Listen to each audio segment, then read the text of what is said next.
Oh, new theme song. Compliments Nice. Psionic the Hedgehog. Made a couple of them for me. I think that's probably my favorite one. I like the punk rock That was nice. kick to it. Yeah, it's good time. Good times. How you doing, Mr. Eric Hecker? I am doing fantastic, sir. Having a blast. How about you? Oh, I have no complaints. I can't complain. Excellent. There you go. I can't complain about these people in this UAP field, but no Well, complaints personally.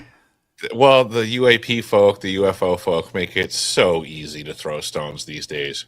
Oh my God! Right? It's rich. It's ripe for content. I'm surprised we don't see more of it on SNL. It's just a gold mine of Yeah. comedic content. Okay, so today we had apparently Lou Elizondo had written President Trump a memo asking for some type of a UAP czar position be named. And we have the memo here. Here, once we get this off the screen. Okay, so this is page 1 and page 2 of the memo from Luis Elizondo to President Trump. And I guess I'll just read it. You chime in if you have any thoughts. So, Hell yeah. summary, Mr. President, congratulations on your historic reelection. As you prepare for your second term, I would like to highlight one of the most pressing challenges to American and global security: emerging all-domain technologies, or EADT. EADT include unmanned aerial systems, UAS, also known as drones, unidentified anomalous phenomena, formerly known as UFOs, and certain other advanced systems operating across the air, space, and sea domains that are capable of intelligence, surveillance, reconnaissance, and kinetic strikes. So it's interesting he would lump in unidentified anomalous phenomena with all domain technologies, with emerging all domain technologies. How's UAP and emerging all domain technology? Yeah, I mean, this is peculiar to me on so many levels right off the bat.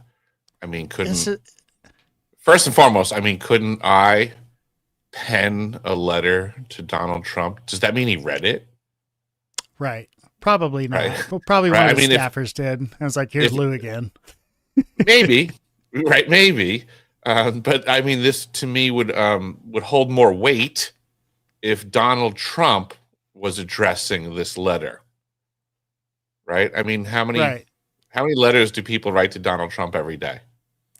Right. But on that same note, though, he'll read messages from Kim Kardashian. So, Totally understood, but at least when he reads a letter from Kim Kardashian and we find out from Trump, then we know he's paying attention to Kim Kardashian, yes. right? Yes. So This this to came me, from Lou. is, This is right, this from is Lou Elizondo to the releasing president. that he wrote a letter to Trump. Yes. So Yes. to me, So, it's already kind of like trying to ride the coattails of the presidency and credential yourself. yes, absolutely. And what's interesting is dated January 7, 2024. Hmm. So right as he took office. And this is the first we're hearing about it. Right. I mean, this is the Christmas season. I believe in some of our previous conversations, I alluded to the idea that we'll probably see more shenanigans around Christmas time. Yeah, absolutely. I'm going to suggest this is said shenanigans. But yeah, Mm, and then also I like interesting. how, in this first paragraph, UFOs, UAPs, so alluding to amazing tech. And then what are the last two words of the first paragraph? Kinetic Kinetic strikes. strikes. Yes. Oh, I guess UFOs with missiles and machine guns. I guess Let's not discuss directed energy weapons and true high tech. No. Yeah, this The seems UAP. to be. Yeah, this seems to be a little bit peculiar to me. Kinetic strikes. Yeah. From UFOs. First I've heard of it. This seems peculiar. I mean, well, it's not the first I've heard. I've heard of it in like old stories, like in Brazil. I know there were attacks or proposed attacks with some of these UFOs where they were hitting people with lasers from far away, and people had a laser is not a kinetic strike, I don't believe, by definition. It's not a kinetic weapon. Right. Yeah. So that, I mean, I don't know where that comes from. Right. From Lou. This is at the top. This is from Luis Elizondo. But I mean, where you wonder where he's getting that from, or if he's just. I imagine this was handed to him by Christopher Mellon. That's kind of the rumor. It's very, very Mellon-ish, apparently. Yeah. So, okay, recent events like the drone incursions in New Jersey and the Chinese spy balloon incidents underscore a critical gap. The U.S. woefully lacks a whole-of-government solution to EADT. So he's renamed it.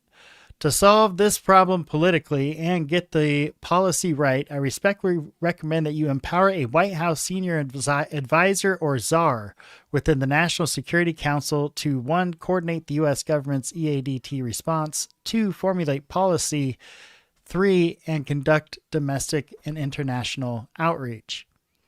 As your transition team will undoubtedly be providing you with briefing materials on these topics, my insights draw from my leadership of the Department of Defense's UAP investigation and my experience addressing EADT as a senior counterintelligence officer in the DoD and the intelligence community. Well, hold on. How come he didn't name AATIP or OSAP? Because he wasn't associated. Oh, that's right, because he wasn't officially running that. Right. Even but then he though also we can said find how many documentaries where he says he was. Didn't he just do a video recently where he threatened legal recourse against Greer for calling him a counterintelligence officer? And here he's discussing how he is one. Right. And he put it in his book. I mean, so that's fair game as far as I'm concerned.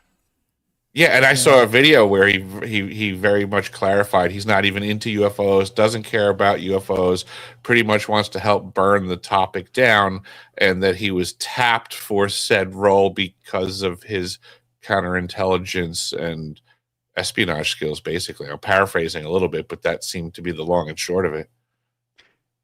That sounds like the story he tells, yeah.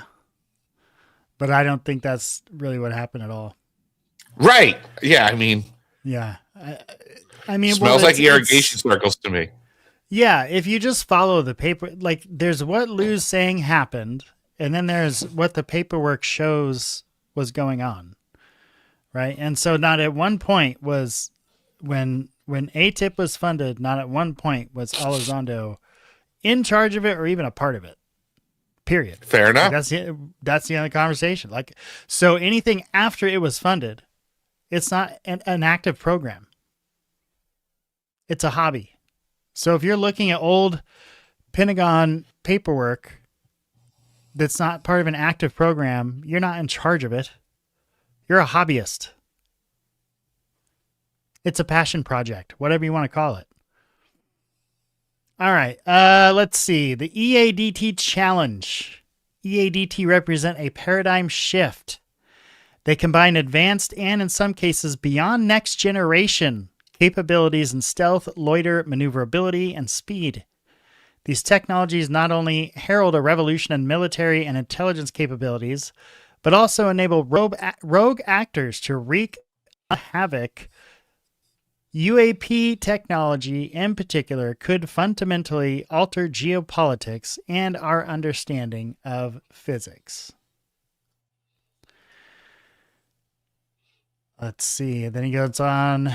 Drones. Ukrainian conflict has witnessed rapid advancements in UAS, revolutionizing warfare and unlocking asymmetrical advantages that have upended traditional combat. China and other countries are taking note.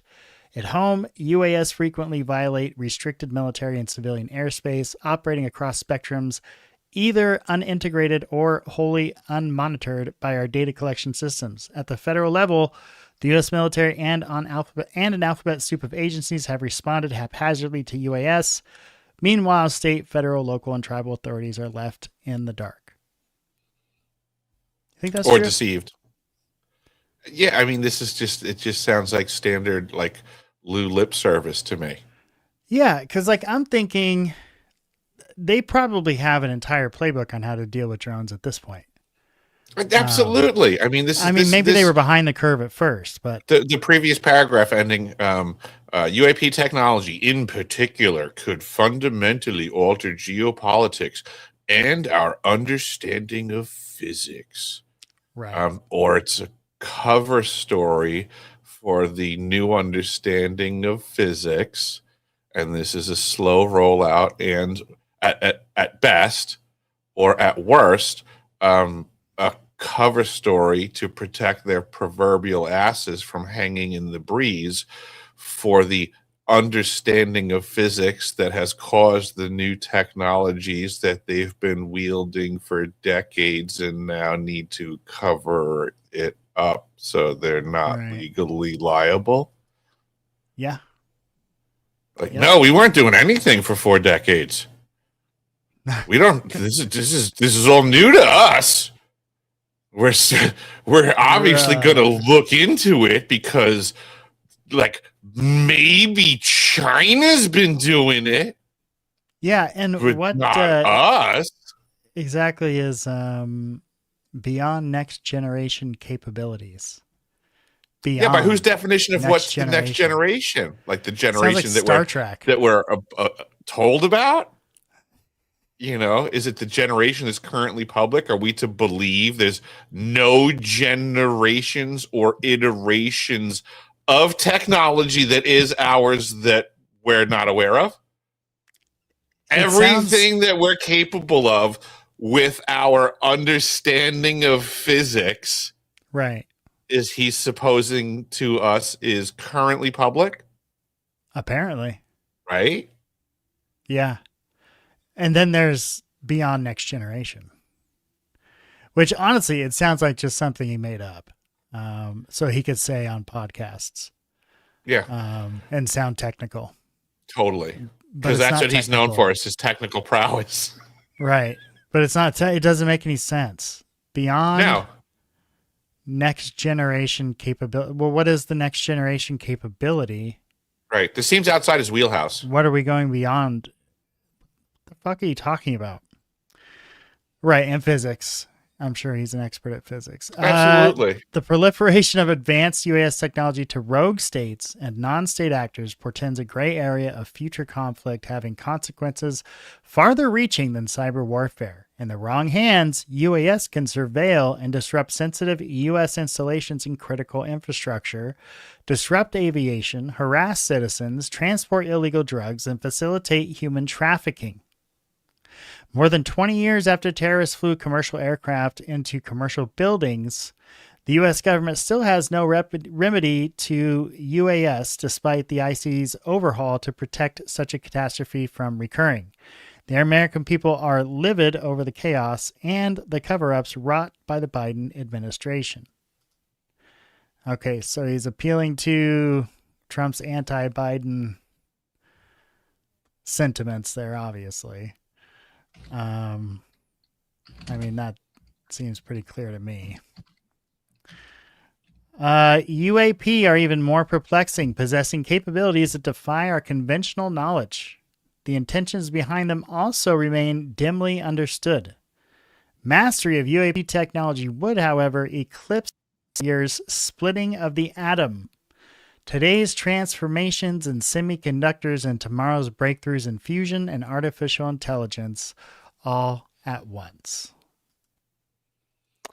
But while the U.S. stigmatizes even discussing UAP, America's enemies are racing to unlock their technology and gain a decisive action. Consequently, UAP can no longer be distinguished entirely from UAS and EADT, hobbling our domain awareness and responses. The presence of UAP and UAS around U.S. nuclear facilities is especially disturbing, jeopardizing our strategic deterrent and international stability. Although Congress created the All-Domain Anomaly Resolution Office with the DoD to analyze UAP, the office remains hopelessly mired in bureaucracy, overly siloed, and unable to achieve its mission. The Biden administration's doubling down on the decades-long obfuscation of the UAP matter has similarly eroded the public trust. That's funny. So he's trying to lead us to believe that if without his call to action, the rest of the nations of the world are either actively engaged in this or will engage in it prior to us, because we haven't thought of this yet. So Lou penned the letter to prioritize it. Right. Thanks, Lou. Thanks, Lou. Yeah. Appreciate it. I guarantee you, if they've obviously there's nothing going on. No, they've received more in-depth, higher analysis of this situation than Lou could ever think to provide. Apparently, Lou hasn't been read into what's really going on. No, these are like for his book, his next book, yeah. whatever that's going to be, or video, whatever. Yeah, like we're supposed to believe from the suggestion here that the United States government, the military-industrial corporation complex contractors are not actively engaged in working this tech. Copy that. Right. And EADT, have you ever heard that before? No. I've never heard that term before myself. Yep, definitely. We definitely need some new acronyms. Just in time for Christmas, like you said. Yeah. Merry Christmas. Here's a gift. Absolutely. Merry Christmas. In case you didn't know, EADT. Just eat it. Eat it. The cumulative result of these failures, unfocused research and development, uncompetitive technological progress compared to Russia and China due to over-compartmentalization of classified projects, a chaotic response to EADT incursions, a reactive or non-existent U.S. EADT diplomacy, industrial base, doctrine, and forced posture, and a citizenry rightfully suspicious of the deep state. EADT represent a rapidly shifting, cross-cutting challenge that demands sustained attention at the highest level. There are, however, several immediate initiatives and policy options that are available for your consideration. Foremost among these is the creation of a senior advisor to the president for emerging all-domain technologies. At a high level, this czar could coordinate whole-of-government response to EADT, develop national EADT policy, and serve as a principal advisor to the president and engage with Congress, the media, and the American people on these important issues. Alternatively, you consider asking an existing DOD, or IC official with the added responsibility of addressing EADT, but there may be disadvantages. Such dual hatting may distract that official from existing priorities and lead to mission creep. Depending on the official's seniority, they may lack both the gravitas to engage other elements and the necessary access to the president. Okay, so then he goes on about the responsibility, what the future responsibilities would be of such a czar. Will it require beating people to tell the truth? I think Lou might be the guy. He's very good at that. He's got experience at that. He can do that through psionics as well. So yes, that's right. I've heard that he has that skill set. He does indeed. So this person would coordinate federal, state, and local tribal response to EADT at home and overseas, U.S. military facilities, embassies, nuclear plants, and other critical infrastructure. Specific coordination duties would include, integrating domain-specific collection capabilities and improving tipping and keyers. Queuing. Optimizing DoD and IC acquisition to bring needed EADT capabilities quickly to bear. That's an interesting one. That Why matches isn't up. the guy? I'm sorry. Go ahead. I was just gonna say that matches up with like the 5-phase plan that he's known for, which was essentially produce this technology that's cutting edge and say that it's reverse engineered alien technology, even though it's not, and then sell it back to the government as alien reverse engineered technology. When really it was our shit the whole time. Right. And really, we've had a program and a guy in charge of it doing all of these things he's suggested, lest we believe prior to Lou penning this to paper that this was never considered or engaged. That's all. Right. This is a farce to lead people to believe that this is the start of this discussion. Come on. Right.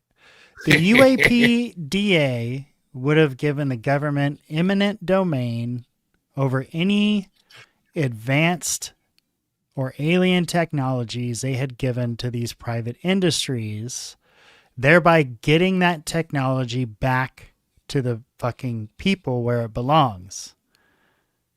That didn't pass. So, what's the end around? Sell it back to the government. Yep. I don't know. Yeah, I can follow that. I don't know. I mean, it's like that's where the paper seems to lead. Like they're trying to get the stuff to the government, back to the government one way or another. And to me, it seems like Lou is trying to provide a way that doesn't seem shady, even though it's fucking hella shady. Yeah, this is a joke. It presupposes so much that none of this has been going on for decades. Like, there's been plenty of reports from many different sources of UFOs engaging nuclear facilities, turning things on, turning things off.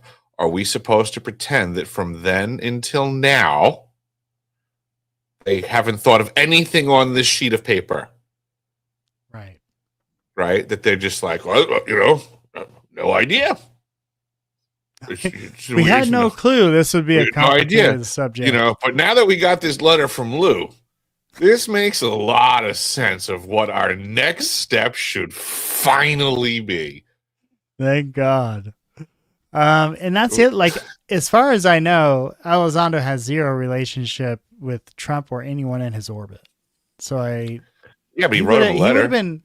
He wrote him a letter, but he would have been better off, trying to get on Biden's team. So I just, nobody cares about Luis Elizondo on Trump's team.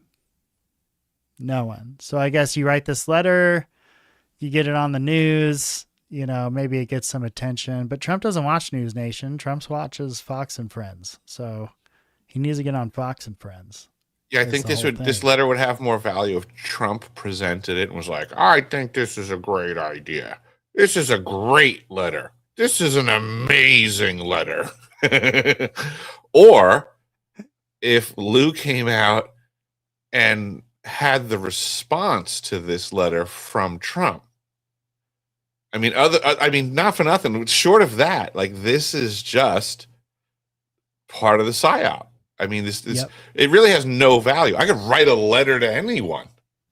Yes, I completely What the hell does that agree. even mean? And what's interesting is, like, Lou. So it's just talk, y'all. Like, okay, so this was from Amy Eskridge a while ago, and if you want to say she was drunk or she was on drugs or whatever you want to say, I don't really give a shit. She's telling the truth, though, and that's all that matters to me. I've been drunk and stoned before. It doesn't mean I was lying. We're filming the second season of the TTSA show on the History Channel, and we'll come do an episode about Huntsville. Like, I want to bring Tom DeLonge and Steve Justice and Hal and blah, blah, blah people to your house. And he told me that the U.S. government would give me a shit ton of money to keep me from selling it to China. And so I called him and I'm like, can you refer me to an active U.S. Army general, please, to talk about this transaction? And he was like, radio silence.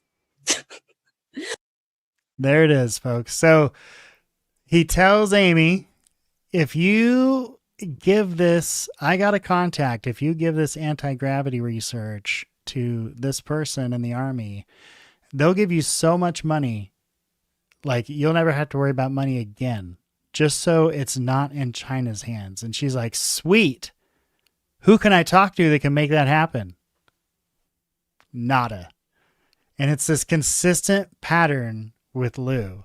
And you can go with like, from lying about Jeremy McGowan's SUV that was probably worth $4,800 on a good day, saying it's a multi-million-dollar UAP tracker to the history and the A&E channels, to shit like this, to what he did to another person. I'm not going to mention her name because she's gotten enough grief.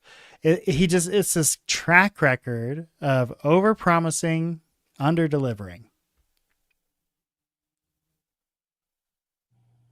Yeah. It never ends. Okay. Lou, here we go. Here's Louis, the psychic spy. High value detainees. And we decided to conduct an experiment where a few of us would get into a skiff. We had a brown bag lunch, and we maybe thought we could try to remote view. I had been to the detention facility before, not realizing if we were effective or not. And then lo and behold, not too long later, a major news media article came out, I'm not going to say which one, that detailed this detainee's experience with what apparently the detainee perceived as 5 white figures over his bed. So they use him, Hal Puthoff, a couple other people, decide that they're going to psionically mess with these detainees in Guantanamo. And then later it comes out from the detainee's standpoint that he experienced something that was pretty terrifying, which is these guys standing over him. I actually, on an older episode, pretty sure I've deleted the video since then, but had a video of one of the detainees that was there. It's all in Arabic, but he explains from his perspective what happened. And it wasn't just this one guy. There was apparently a few other people in the cell that were freaked out by what was happening to this guy too. So, like, I don't know if it's real, but it's interesting that they would try it anyway, like at an official capacity. Yeah, I mean, I don't doubt that it's a functional thing, to be honest. I mean, is this not the same Hal Puthoff that's in all of the SRI documents for the Stargate Everywhere. Program and all its different iterations back in the 1970s and 80s, which was also in the paperwork about them experimenting on children? Yep. So, I mean, to what end is there nefarious activities going on? And if you have a team that's basically saying, we attacked him thusly, and then you have a victim that says, I was attacked thusly, I mean, is that not it in a nutshell? Yeah. I mean, like from a pure testimonial standpoint, absolutely. That's like lock, stock, 2 smoking barrels. You know? Yeah, I mean, from what I'm hearing in this conversation right now, it's like we have a victim. Like I asked him to refer me to active. Sorry about that. It's like we have a victim making a claim, and then we have the perpetrators admitting it. I mean, isn't that like how, like in a court of law, wouldn't that just be a conviction for the perpetrator? Right. I mean, if you admit to the crime you're accused of. Well, and what's amazing is like it's not a crime, you know, and that's what's makes it even crazier is like there's no rules in Guantanamo. Oh, gotcha. Yeah, I guess as far as fair enough. Using the term loosely, but do whatever they want to, Right. know? If somebody accuses you of something that you admit to, well, then the activity is just legitimized, I guess, so to say. The accusation is well found. Well, how do I put it? The accusation holds water. Right. Yeah, absolutely. Well, and he himself is saying it. I mean, right. And it's just, that's the thing. It's like, so we have that part of Lou, which is all pre the film that just came out, The Age of Disclosure. And it seems like since right before Age of Disclosure and post Age of Disclosure, he's been more on News Nation, the drone expert, kind of filling that role. But this is the first time I've heard him discuss anything UFO. What did you say the name of the movie was? Age of Disclosure. Oh, I thought it was The Age of Deception. Yeah, it might as well be called that. But yeah, so he's been like, I don't know, like, I guess chilling, not trying to take a step back. He's only doing the bigger podcasts. You mean the circuit, the approved circuit? The approved circuit, right? Because because it's those guys like me that got him in trouble, right? Because you have to come on and like actually like have a personality and talk for a little bit and have an opinion on matters instead of just promote your book the whole time, and just regurgitate the same thing. That's what's amazing. You can watch these characters on several podcasts, but it's the same interview every time. Mm-hmm. Absolutely. It's the same interview every time. It's almost like there's a set of questions that are prepped. Right. Absolutely. So this was today, Ross Coulthart, and now Luis Elizondo is going to be answering some questions about this this memo. So if you want to chime in, just let me know.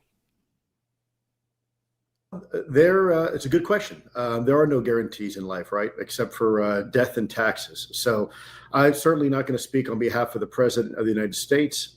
It is true in your assertion that the memo was sent. It was sent on behalf of myself. And whether or not the President has had time to read it or his staff, that's a question you'd have to ask him. I certainly wouldn't want to be presumptuous and try to answer for the boss in any way. My hope and desire is that someone in his administration in a position of authority had a chance to review it. I think it's also important too that it's basically just a general recommendation to find somebody out there that the president and the National Security Council can basically tag to be the point of contact for this issue. We are now seeing, Ross, a significant issue that drones are playing on the battlefield. In fact, there was a statistic recently released that over in the Ukraine, for the first time in warfare history, that there have been more casualties caused by drones than infantry and artillery combined. So think about that for a moment, right? We are now at a tipping point where the pervasiveness of certain technologies can be in the hands of just about anybody. And if you get on the internet, even this morning, I saw an article where drones were being used in prisons to distract guards and to attack and kill other individuals. So the technology. What? Have you heard of this? No, but I'm just laughing at in so many ways, we are told about other much higher level technologies of drones, right? But then those are discounted, so to say, and we're pushed down to the drone topic. Right. Yep. The drones. Drones, right? Which got to be like Walmart drones. But yeah, right.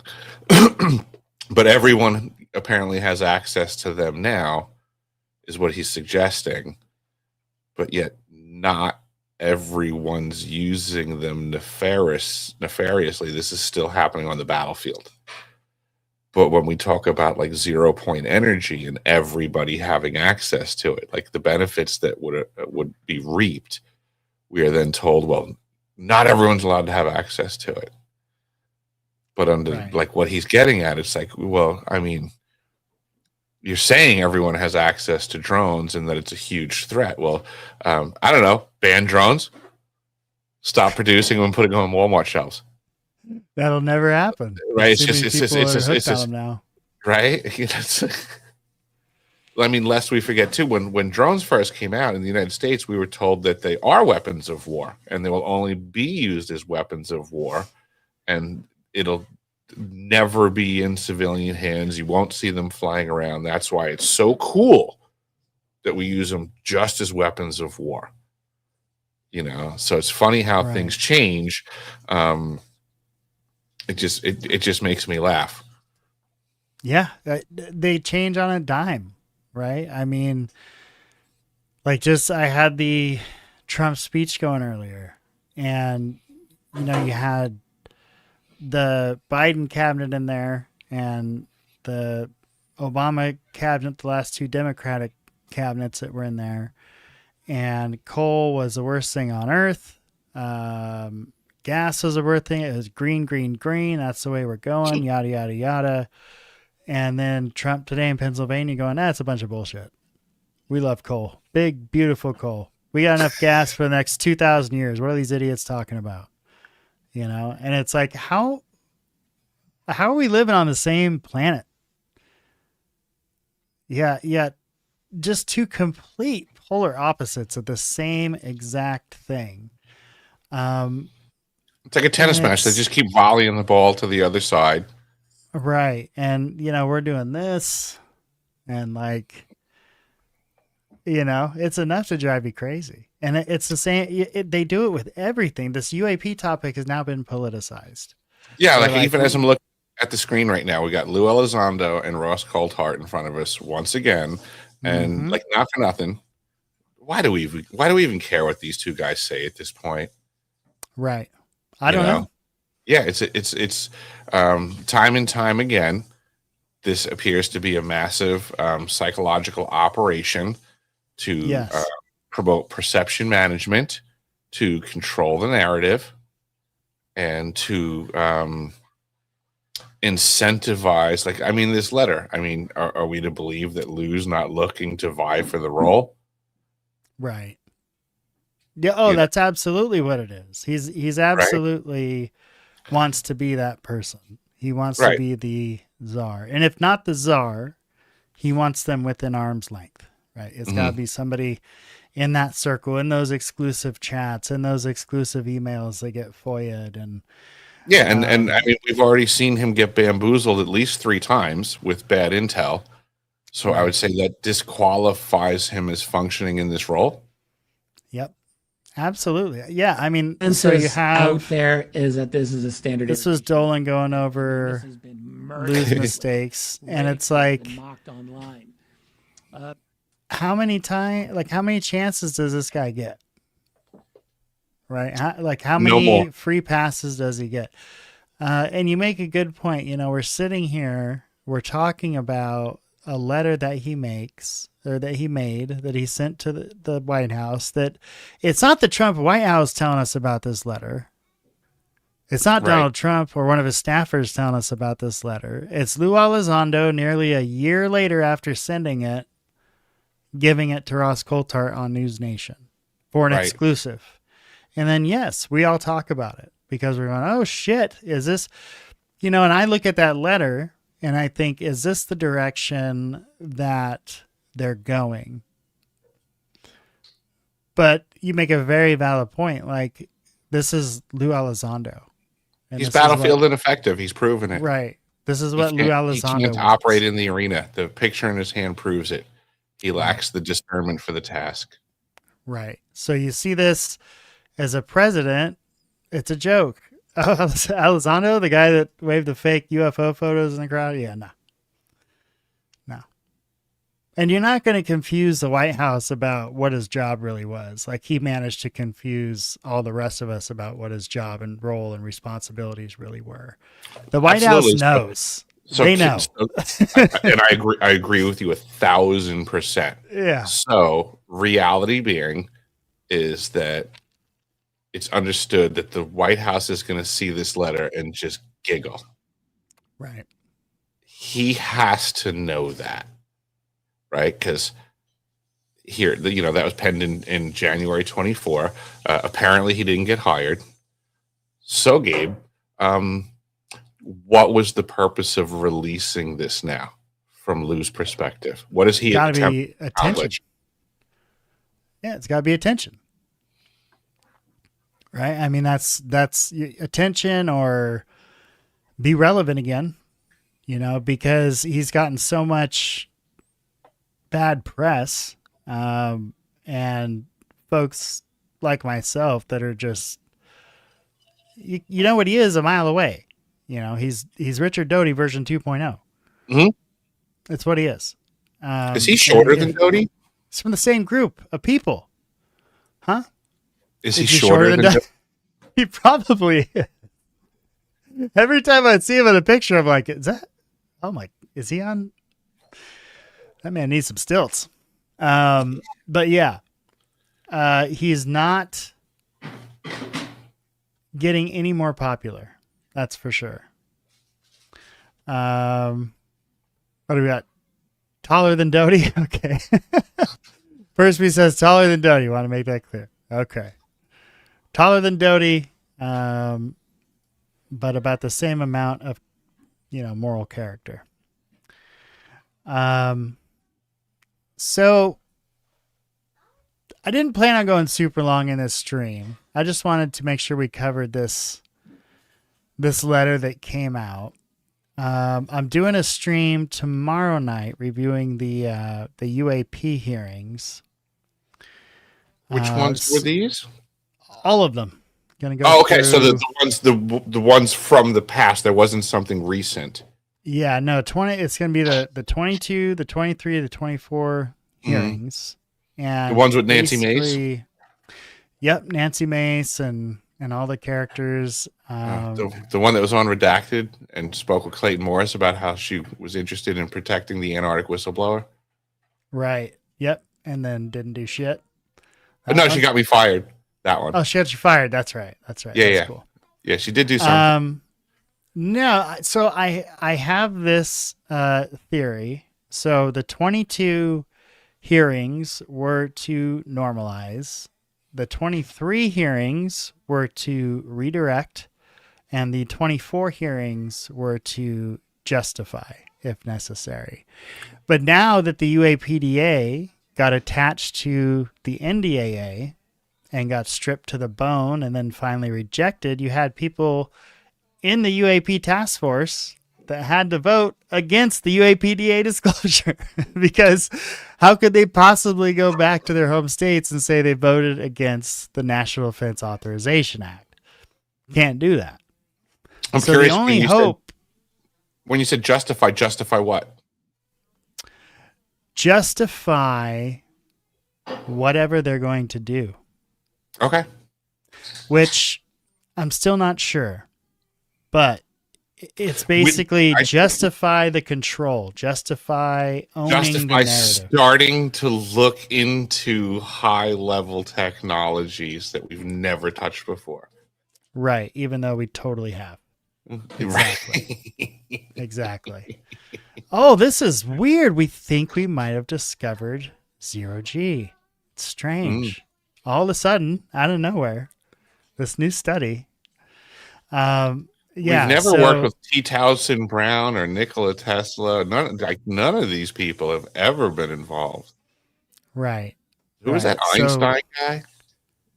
Anybody hear of Oppenheimer? Well, there was, you had what's his name? Oh God, I just did a thing on him. You had Nell talk about how Einstein's equation had been solved years ago. And that there's an accepted version of solving Einstein's, and in spite of that always being said, it was never solved. It has been solved. The problem is that the resolution requires negative energy, and we can't produce enough negative energy for free yet. That's the argument from now.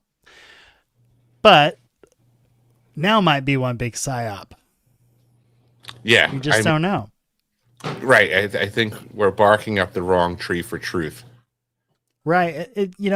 I feel like the sole foundation approach of taking this scientific approach is good, and taking this holistic approach is good.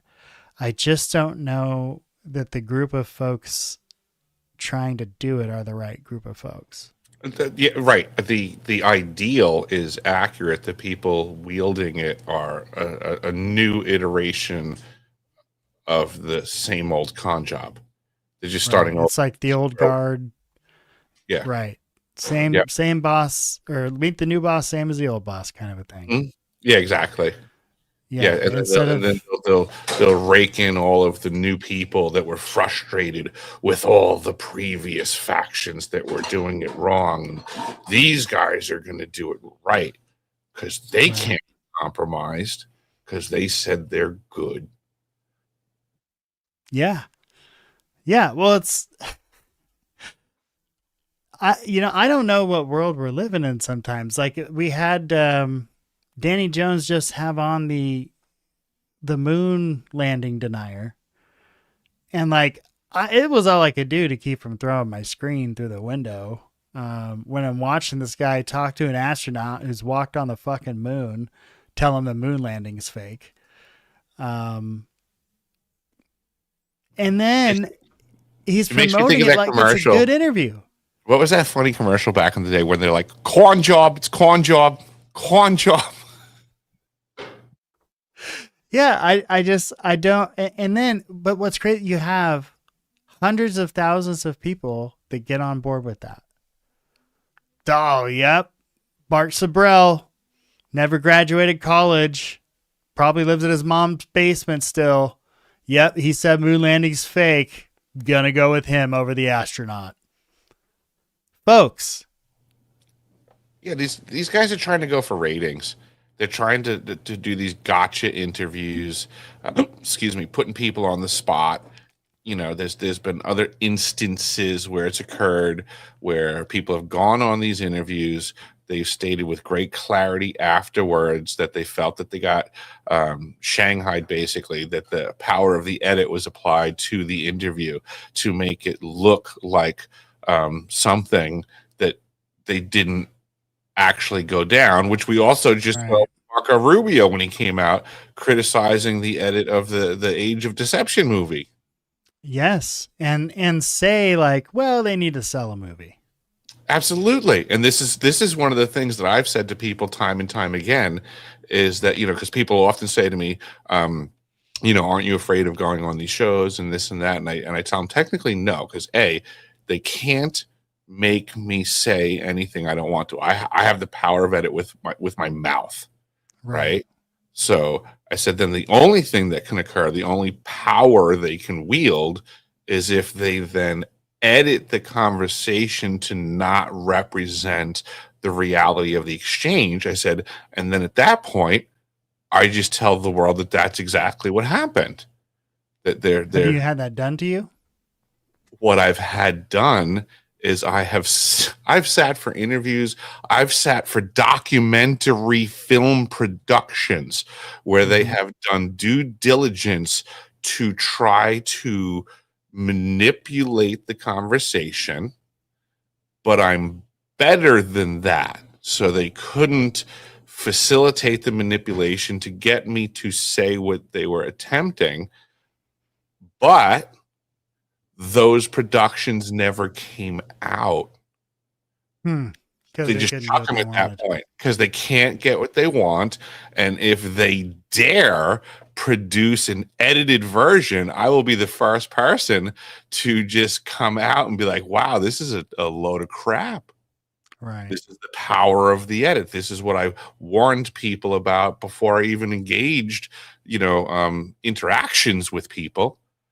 And this stuff is at that point it's a grand debate. Let's bring it. Can you say safely or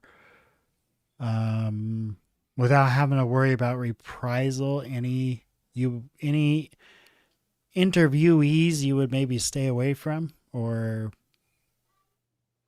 any advice on who you Off of direct first-hand experience or just observation? Yeah. Both. I would avoid Jesse Michaels. I mean, he and I had engagements. He attempted to get me on. He tried to publicly throw me under the bus, calling me squirrely and odd. I saw that interview, right? Where And he made some comment like, "Oh, we tried to get him on, but something." Yeah, right? Like, yeah, they couldn't afford the plane fare. It's not my problem. Or what?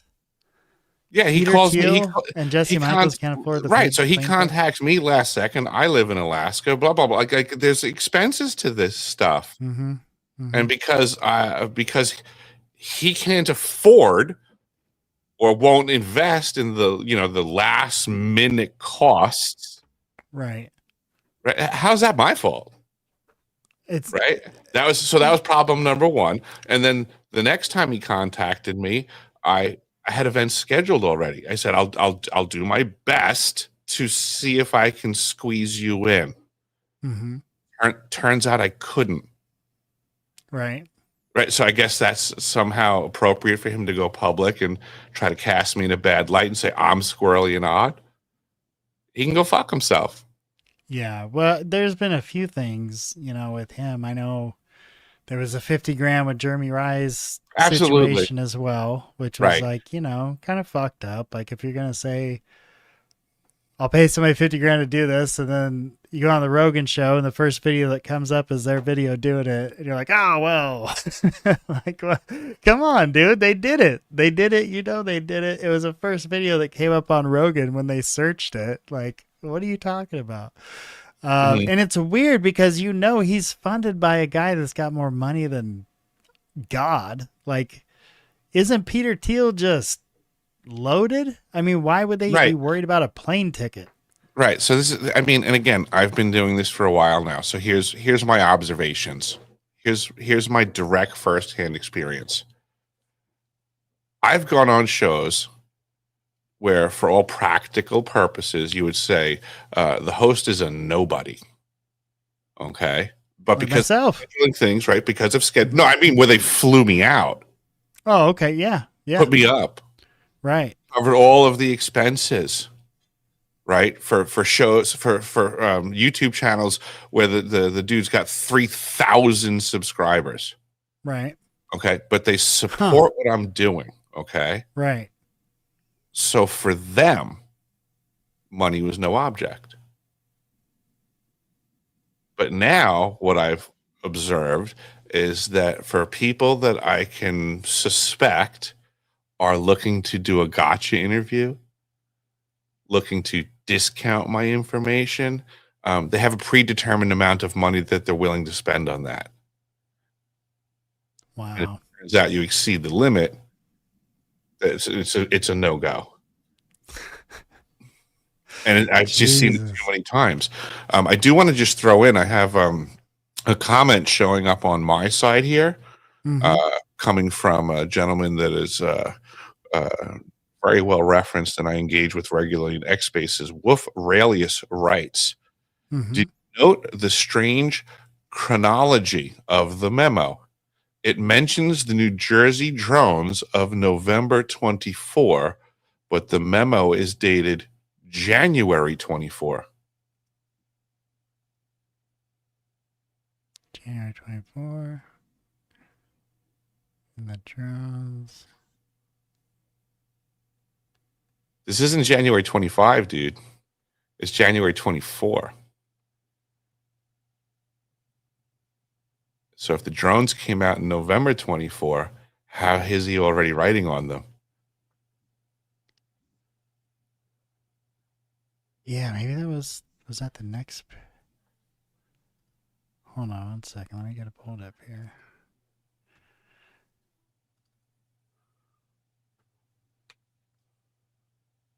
Okay, UAP.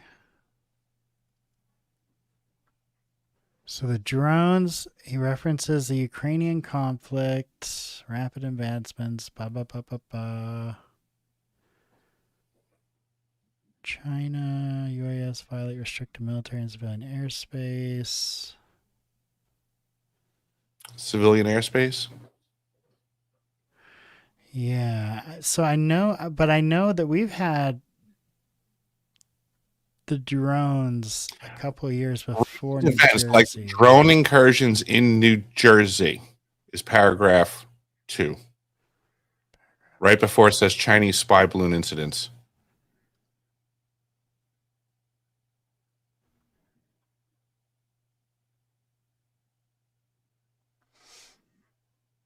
On the first page? First page. Yeah. Memorandum to President Donald Trump. Line. It says number 1. Recent, yep, you're right. Yeah, one, so go to paragraph 2. Recent events like the drone incursions in New Jersey and the Chinese spy balloon incidents. Yeah, that's interesting. So he's writing about the drone incursions in Jersey before they occurred? Well, let's see. I guess he remote viewed it. Thanks, Wolf.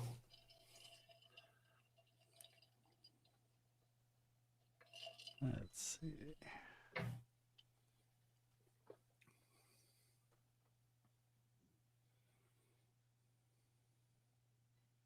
Okay, so the UAP drone UFO style incursions over New Jersey in 2024. The first confirmed reported sighting was on November 13th, 2024. Bingo. So that would have been 11 months after this. That's problematic, Gabe. Absolutely, that's problematic. And so now I want to put Ross back on the hot seat because I wonder if this gets called out. Technology is here, and the issues are now in front of us. And there was a moment I saw where they pulled up the document. Where did it go? Here we go. There's no way Ross challenged. As I said before, affects people differently depending on how you were raised, and so this is not just a national security conversation. It's advising the president and key people in his administration. So, Lou Elizondo, we've got a memo you wrote in January this year to President Donald Trump as he was coming in shortly before he was sworn in for his team to analyze and assess. Let's hope this got to the president. What would be your recommendation to Donald Trump? Okay, so does not note the discrepancy right now. What in do the you date, think he clearly absolutely needs to do? What's the Skips essence right over of it this like we document almost that did. you think needs? I would. But see, we're I not would paid for embolden this. the DNI, the Director of National Intelligence. If this is Director my Tulsi full-time Gabbard, job, I'd feel real stupid right by now. giving her Like more Ross authorities. I would have Arrow, the organization now that's kind of caught between two worlds, between the intelligence community and the defense community. I would put more of that authority under the Director of National Intelligence. I would also require an update every month on this topic up to the White House. Yeah, let's give it back to the IC community because they've always done such a bang-up job with this. I have a question for you, Gabe. In the grand scheme of everything that we've just discussed now, is it possible?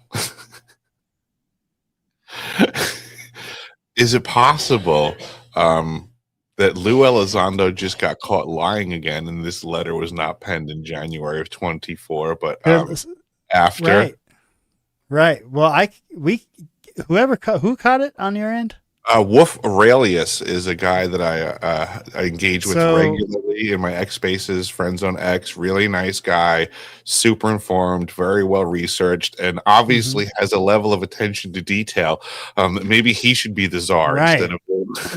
Yeah, because you read it and you go, okay, so the date, and then you read, oh yeah, the Jersey drones, that happened, blah, blah, blah, blah.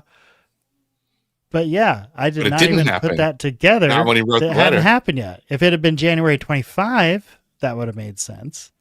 Right. January 24. So there's a discrepancy once again with the information that Lou has gone public with.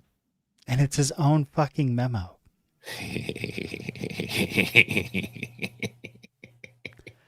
It's his own memo. So does he come out now and just say it's a typo? I meant 25. But they make it look like it's an actual, just a carbon copy of the letter. Is it possible this was written last week? Absolutely. In fact, I think it's probably more probable now because you're absolutely right. Unless he could see into the future, there's absolutely no way this could have been written in January 24. Now, if he was referring to just military base, we know military bases, there have been some incursions. He literally wrote recent events like the drone incursions in New Jersey. Exactly. So there's no mistaking that for, oh, I was just talking about the other stuff. No, sir. That's very specific. And God, it just makes it look that much more another blunder. So that would be number 4 that we're aware of. Yep. Just in the last 12 months. I think this disqualifies him to be the czar. He can't anymore, y'all. Listen, if you have him scheduled to speak at your event, unless you want it to go down like Bill Moore went down in the 89 MUFON event, you might not want that guy speaking at your UFO conference. Yeah, whoever the next person is to interview Lou needs to ask him about this discrepancy. Absolutely. This is insane because if that date is correct and then this is fake. Correct. Either the date's fake or the entire thing is fake. At the very least, which is a fair assessment, this is not accurate. No. Right? So best case scenario, it's not accurate. Worst case scenario, it's been blatantly faked. Right. And even either one is worthy of criticism because if these are supposed to be the pros, right?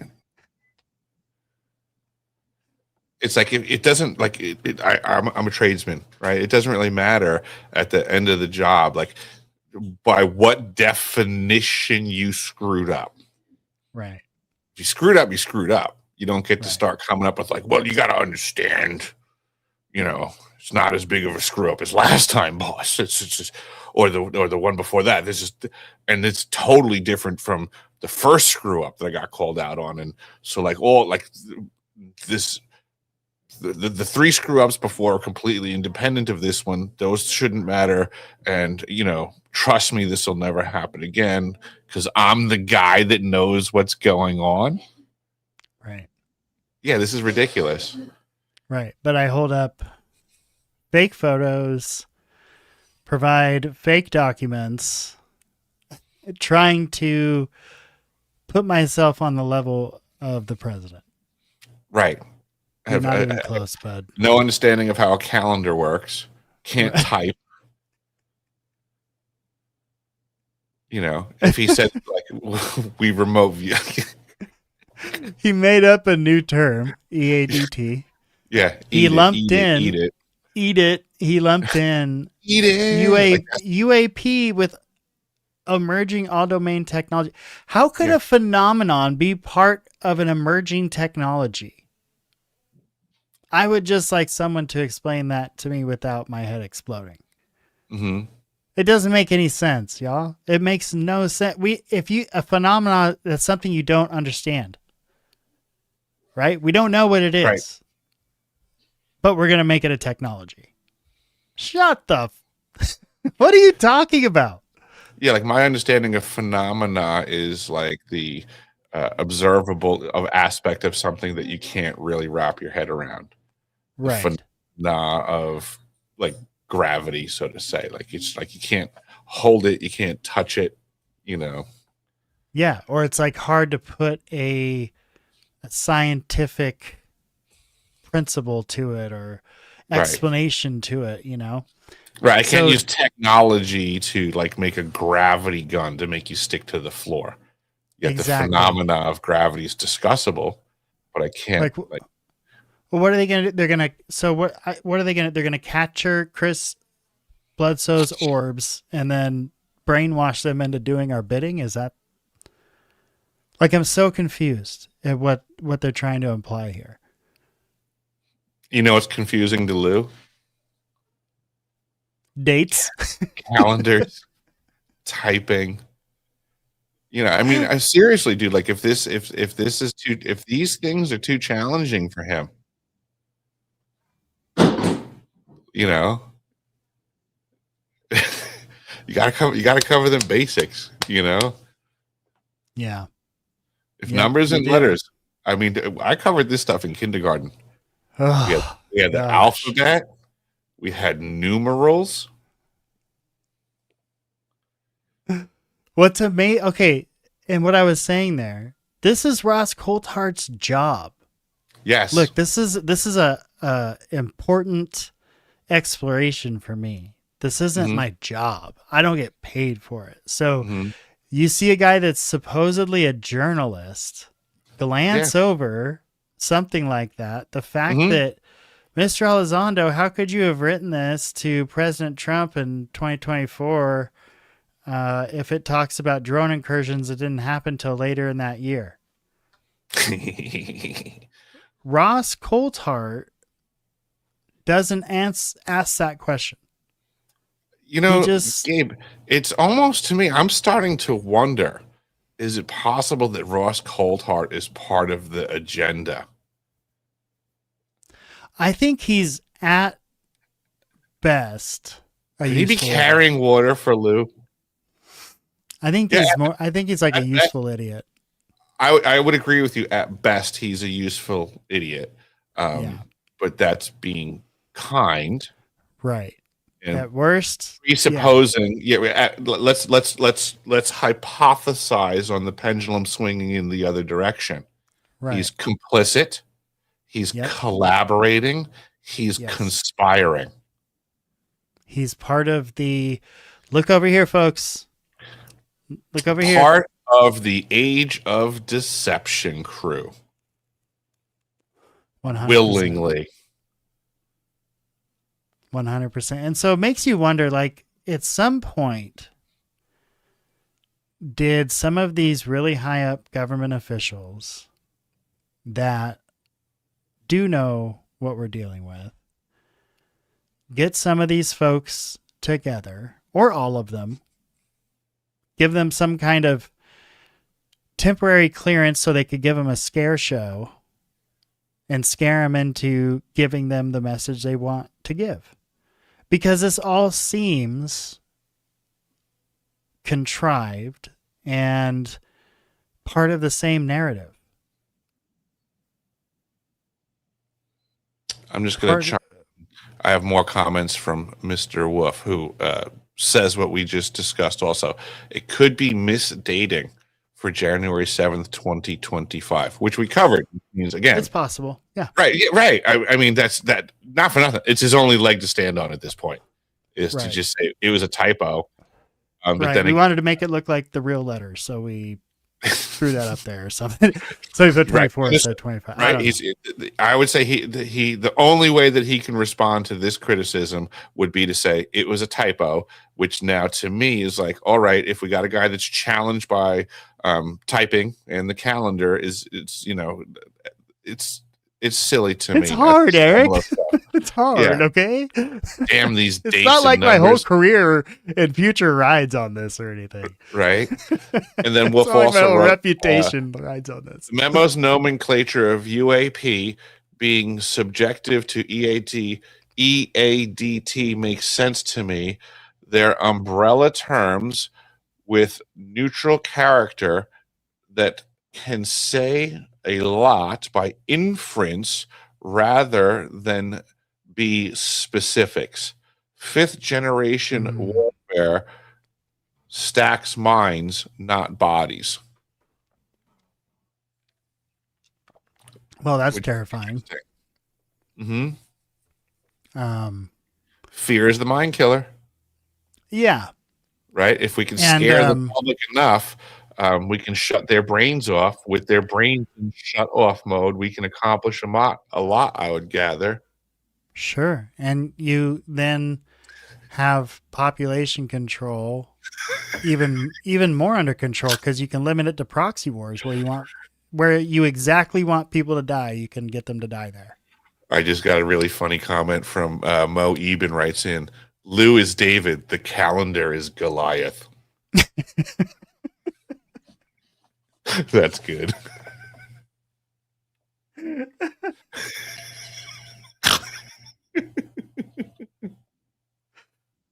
Oh God, that's good. That's good. Man. So what do we got here, Eric? We got more bullshit. Con job. It's con job. It's con job. It's con job. Con job. Con job. All right, you heard it here first, folks. Don't listen. Right. Don't listen. Lou lost his footing for a reason. And this, to me, even if it's just a freaking typo, it's just a reminder of who we're dealing with, right? It's just, oh, by the way, this is the guy that lied about his role in AATIP. This is a guy that lied about provenance of certain evidence. This is a guy that held up photos that weren't real.